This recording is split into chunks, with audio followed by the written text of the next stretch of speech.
Hello बच्चों, edu star Hindi channel पर आपका स्वागत है।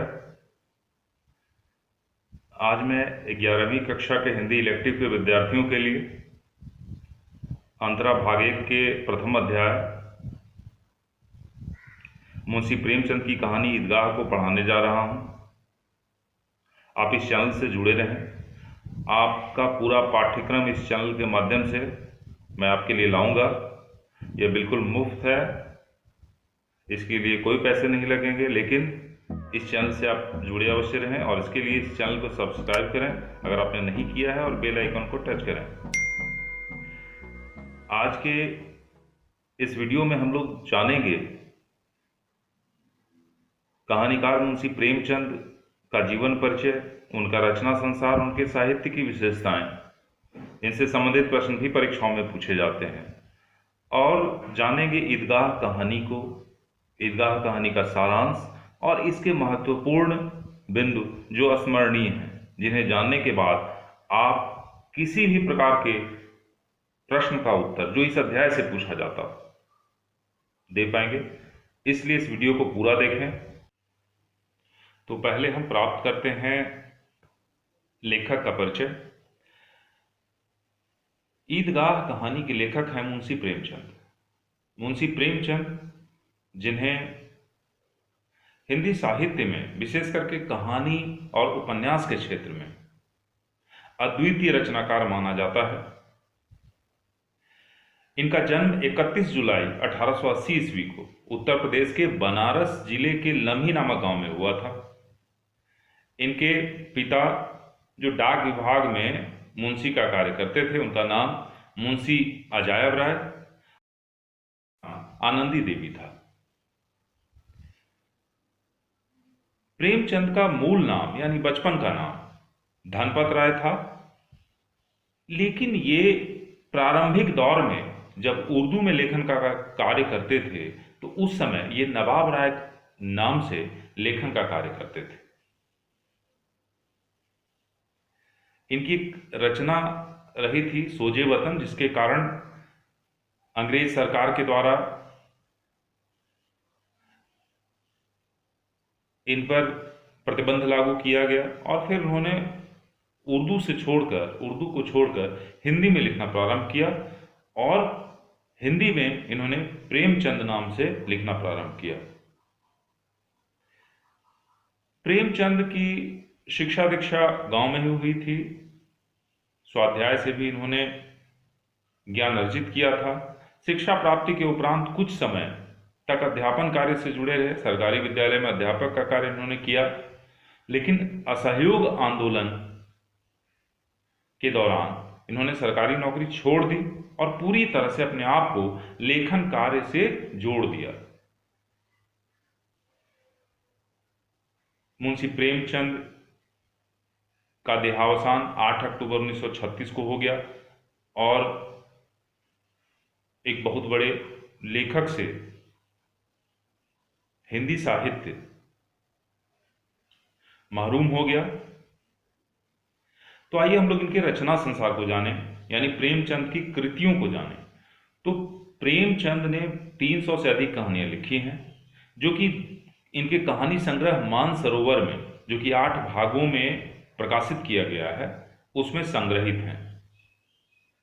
साथ ही साथ गुप्तधन नामक एक इनका कहानी संग्रह भी है, जो 2 भागों में है।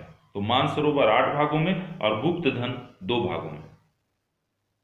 इनकी यदि प्रमुख कहानियों की हम बात करें तो ईदगाह, जो आपको पढ़ना है, इसके अतिरिक्त नमक का दारोगा, बड़े घर की बेटी, पंच परमेश्वर, बूढ़ी काकी, 2 बैलों की कथा, जिसे आपने पढ़ा होगा पूर्व की कक्षाओं में, पूस की रात, कफन, अलग्यौझा इत्यादि महत्वपूर्ण कहानियां हैं। इनके उपन्यासों की हम बात करें, इन्होंने कई सारे उपन्यास लिखे हैं, जिनमें निर्मला, सेवा सदन, प्रेमाश्रम, रंगभूमि, प्रतिज्ञा, गबन, कर्मभूमि, गोदान और मंगलसूत्र। मंगलसूत्र इनका अंतिम उपन्यास है, जो कि अधूरा रह गया था क्योंकि उसको लिखने के दौरान ही इनकी मृत्यु हो गई थी। तो इस प्रकार से उन्होंने कई सारे महत्वपूर्ण उपन्यास लिखे हैं जो कि हिंदी साहित्य में अद्वितीय हैं। गोदान प्रत्येक सिविल सेवा परीक्षाओं में भी के सिलेबस में भी और उच्च कक्षाओं के सिलेबस में भी इसको सम्मिलित किया गया है। और कहा जाता है कि गोदान के समान ग्रामीण परिवेश का चित्रण करने वाला और यथार्थ को प्रस्तुत करने वाला, किसान मजदूर की समस्या को प्रस्तुत करने वाला दूसरा उपन्यास हिंदी साहित्य में नहीं है। इन्होंने कुछ नाटक भी लिखे। 3 इनके नाटक हैं, करबला, संग्राम की बेदी और करबला, संग्राम और प्रेम की बेदी। ये 3 इनके नाटक हैं। इनके निबंध संग्रह भी हैं, कुछ विचार, विविध प्रसंग, ये दोनों निबंध संग्रह हैं जिनमें कि इनके कई सारे निबंध संग्रहित हैं। इन्होंने कई सारे महत्वपूर्ण पत्रिकाओं का संपादन कार्य भी किया था, जिनमें माधुरी, हंस, मर्यादा, जागरण इत्यादि महत्वपूर्ण है। तो ये तो इनका रचना संसार है, इनका रचनावृत्त है। इनकी रचनाओं के दिन देखें तो एक बृहद रचना संसार इनका है। इनकी साहित्यिक विशेषता की अगर हम बात करें तो प्रेमचंद ने विविध प्रकार के साहित्यों का सृजन किया। हम बिंदुवार देख सकते हैं तो इन्होंने किसानों, दलितों एवं नारियों की वेदना की प्रस्तुति की। इनकी रचनाओं में वर्ण व्यवस्था की कुरीतियों का चित्रण मिलता है। इन्होंने ग्रामीण परिवेश के विविध आयामों का चित्रण किया, अपनी रचनाओं के माध्यम से उसे प्रस्तुत किया। समाज सुधार और राष्ट्रीय जागरण की भावना इनकी रचनाओं में स्पष्ट दिखाई देती है। समाज सुधार की जो भावना है यह आदर्शवाद से प्रेरित है, गांधी जी से प्रेरित है, गांधीवाद से प्रेरित है। बेजोड़ कथा संगठन, चरित्र चित्रण और कथोपकथन इनकी रचनाओं की विशेषता है। लेकिन इनकी भाषा सजीव, मुहावरेदार एवं बोलचाल की भाषा के करीब की भाषा है। इन्होंने अपनी रचनाओं में बोलचाल की हिंदी के शब्दों के साथ साथ संस्कृत के और उर्दू के शब्दों का भी प्रयोग किया। ईदगाह कहानी में ईद के अवसर पर गांव में ईदगाह जाने की तैयारियां हो रही हैं। ईदगाह वह स्थान होता है जहां पर ईद की नमाज अदा की जाती है। सभी लोग कामकाज निपटाकर ईद के मेले में जाने की जल्दी में हैं। बच्चे सबसे ज्यादा खुश हैं। बच्चों में त्योहारों में खुशी तो होती ही है। उन्हें गृहस्थी की चिंताओं से कोई मतलब होता नहीं। उन्हें तो यह भी मालूम नहीं कि उनके अब्बा जान ईद के लिए पैसों का इंतजाम करने चौधरी कायम अली के घर दौड़े जा रहे हैं। देखिए, यहाँ उस समय की जो जमींदारी व्यवस्था थी, इसमें जो जमींदार के अमले चमले होते थे, जो कर संग्रह करते थे, उनका गांव में बड़ा रुतबा होता था। और लेखक इसी को बताना चाहते हैं कि कैसे जमींदार से लेकर उनके जो अमले होते थे, वे किस प्रकार से लोगों पर उनका भय होता था, इसे लेखक बताना चाहते हैं।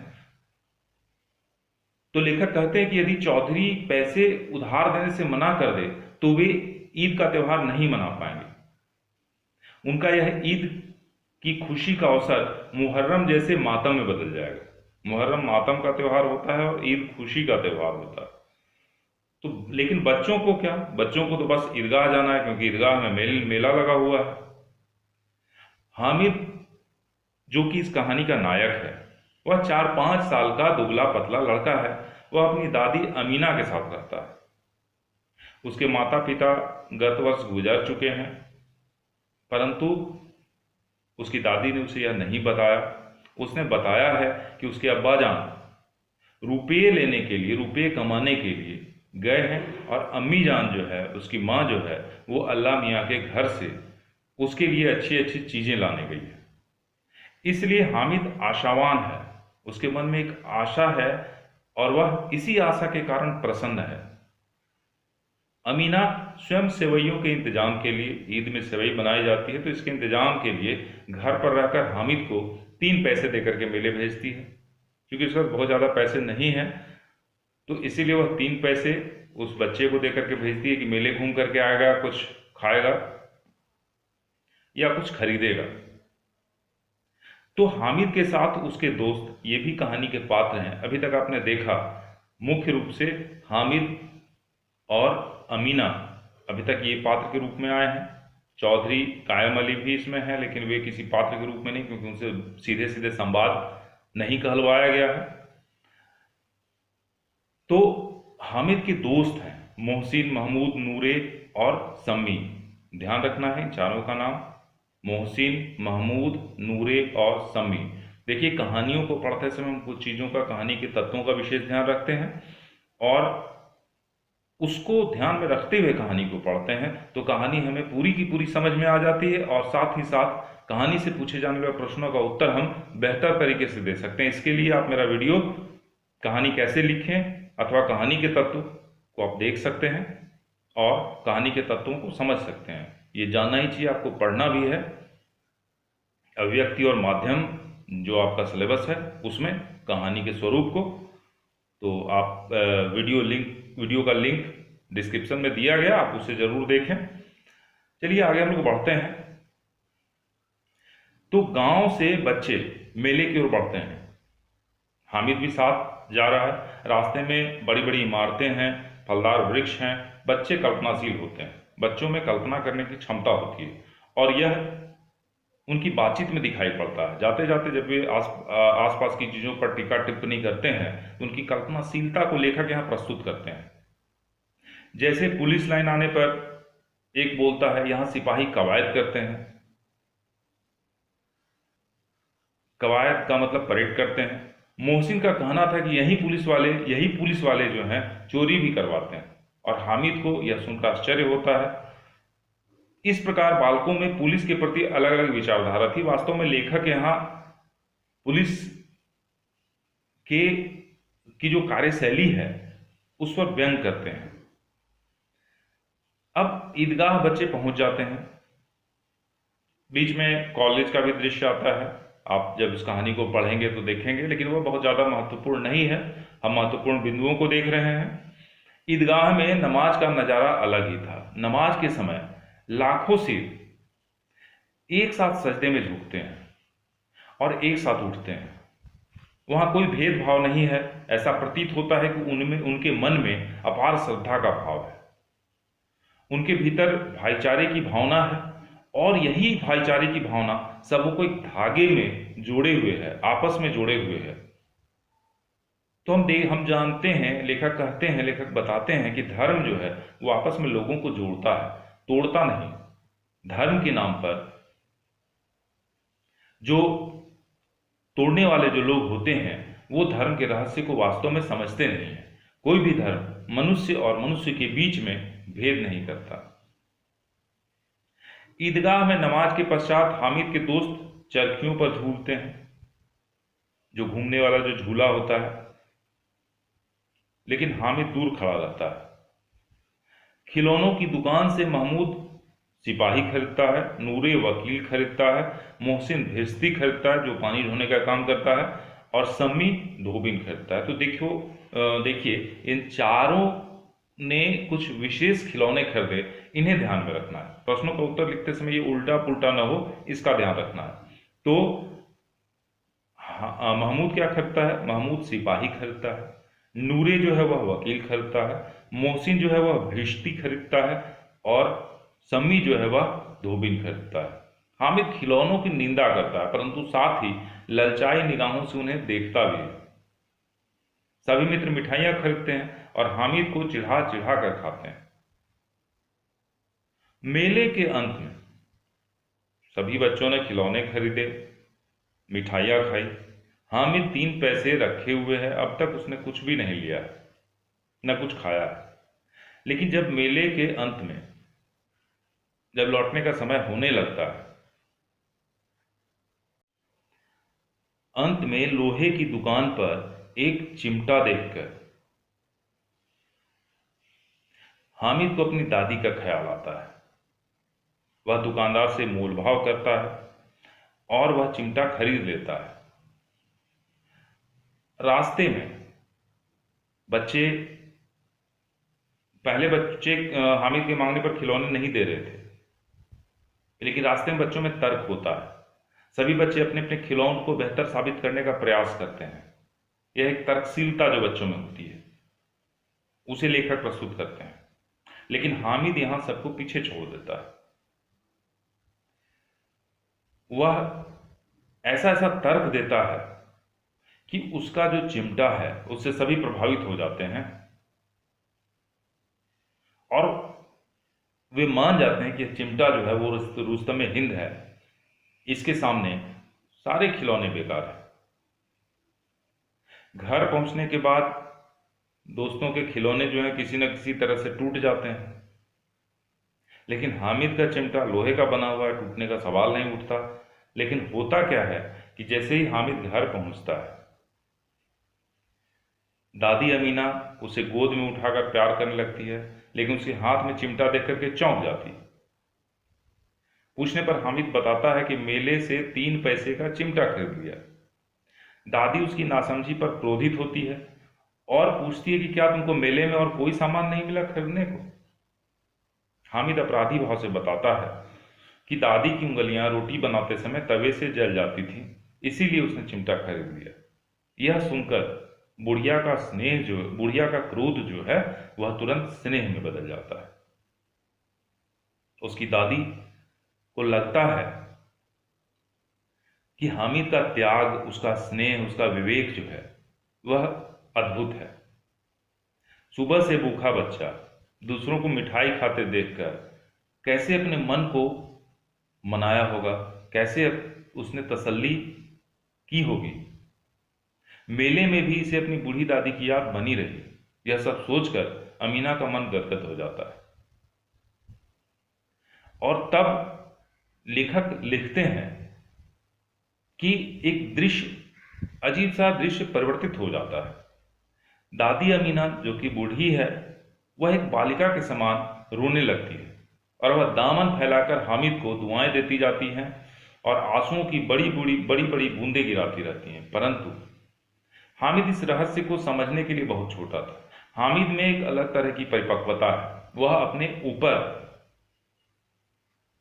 कंट्रोल करते हुए, नियंत्रण करते हुए, बच्चों को देखकर भी मन में लालच आने के बावजूद दादी के बारे में सोचकर जितने उसके पैसे हैं उसमें बेहतर खरीदारी यानी कि दादी के लिए चिमटे की खरीदारी करता है। लेकिन यह नहीं समझ पा रहा कि दादी रोने क्यों लगी। तो इन भावों को समझने के लिए वह भी छोटा। दादी उसके त्याग का अनुभव कर भाव विभोर हो गई, लेकिन हामिद यह नहीं समझ पा रहा था कि वह तो दादी के लिए चिमटा लाया है, तो फिर दादी रो क्यों रही। तो इस प्रकार से बहुत ही अच्छी कहानी है। यह कहानी इतनी महत्वपूर्ण है कि सिविल सेवा परीक्षाओं के सिलेबस में भी इसे रखा गया है। आपको पढ़ना है। जैक बोर्ड में ऑब्जेक्टिव प्रश्न से पूछे जाते हैं, तो आपको इसे बेहतर तरीके से समझते हुए इसके सारे तथ्यों को दिमाग में रखना है।